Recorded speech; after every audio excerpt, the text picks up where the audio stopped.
Ladies and gentlemen, it's your boy, Ryan Dins, for another episode. And on this episode, I don't think I want to talk about dividend stocks today. I think it's a better time to talk about goals. Building for your future and why you need to set huge goals. So let's get real excited, let's get pumped, and we're going to have a great episode on why you need to set those goals higher than you got them set right now. So let's go. Woo! Let me tell you real quick a story about how I just crushed a goal in the last year. And instead of being very happy about it, which I am, don't get me wrong, I'm a little bit disappointed that I didn't set my goals higher. Now let me explain. I've always been someone who meditates and tries to manifest my goals. I pick a goal, a very specific goal, and I try to hit that goal, and I usually hit my goals. Let me tell you about why I set a goal and I regretted setting that goal too low. A year ago in my life, I was $70,000 in debt. Yes, I know it's terrible, it's embarrassing, but that's where I was. And right now, I'm not in debt and my net worth is around $30,000. So that's $100,000 in a year. And it was under a year, it might have been 10 months. And what happened was I had a complete mindset shift a year ago. I was just kind of floating through life, not caring, and I just had a shift, and everything has been great since then.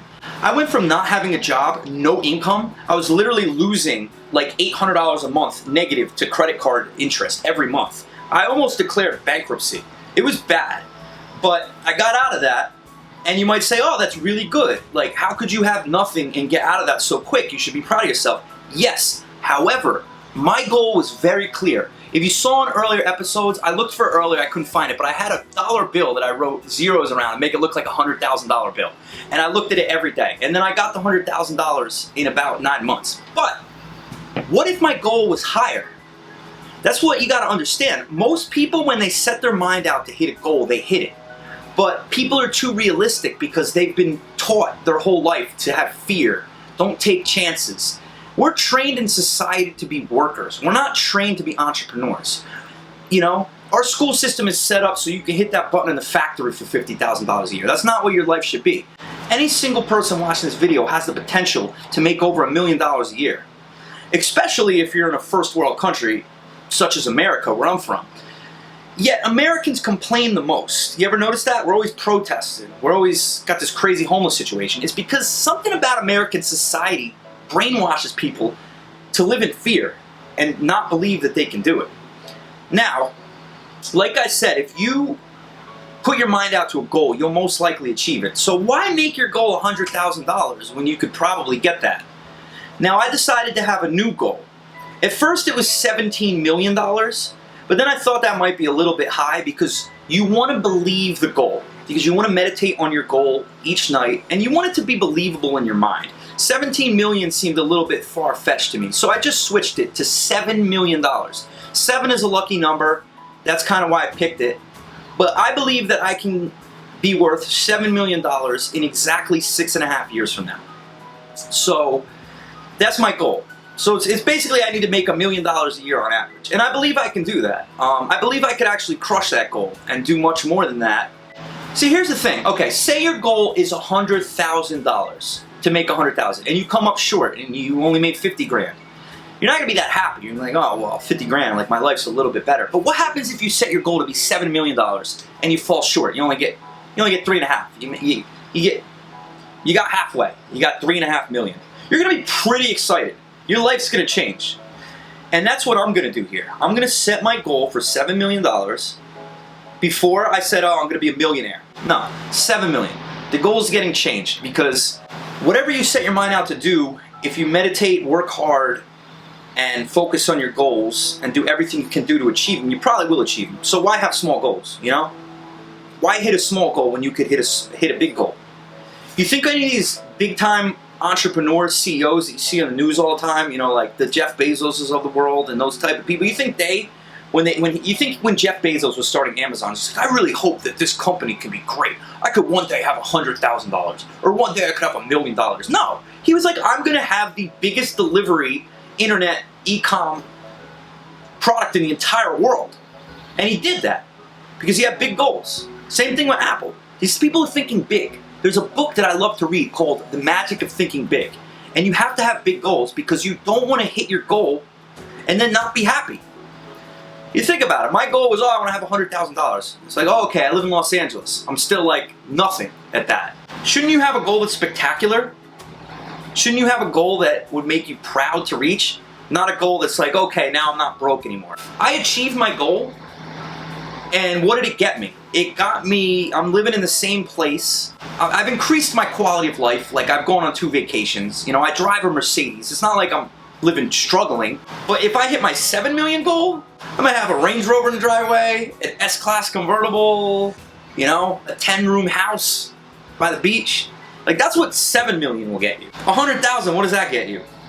That gets you, I don't really have to worry that much about being homeless. That's all that really gets you. You still have to worry. Like, if I had a health issue right now, like, God forbid I got cancer, that would cost me 200 grand. I'd be wiped out. You want to have 7 million, so an emergency like that comes along, it's not that big. Like, if you have like $7 million in the bank and you have some sort of medical emergency that costs 100 grand, how devastating is it going to be? If you have 10 grand in the bank and you have a $100,000 medical emergency, how devastating is that going to be? You're going to be bankrupt. That's why you got to think bigger.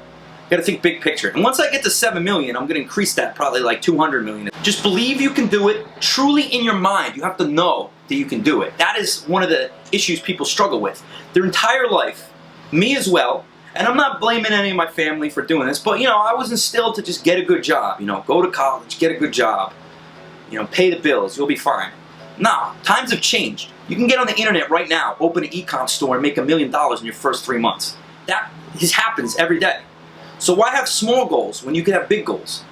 It's not the 80s, that's the problem, it's not the 90s. When your parents were raising you, it was very unrealistic to be a multimillionaire.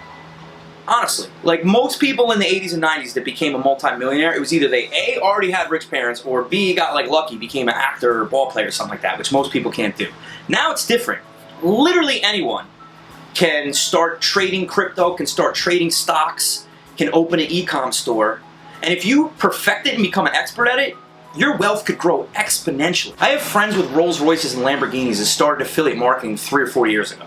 Like, this is how quick your life could change if you believe in yourself and work towards your goals. Now, I know this is a dividend stock mastery channel, and I mainly talk about dividend stocks because that's great advice for passive income.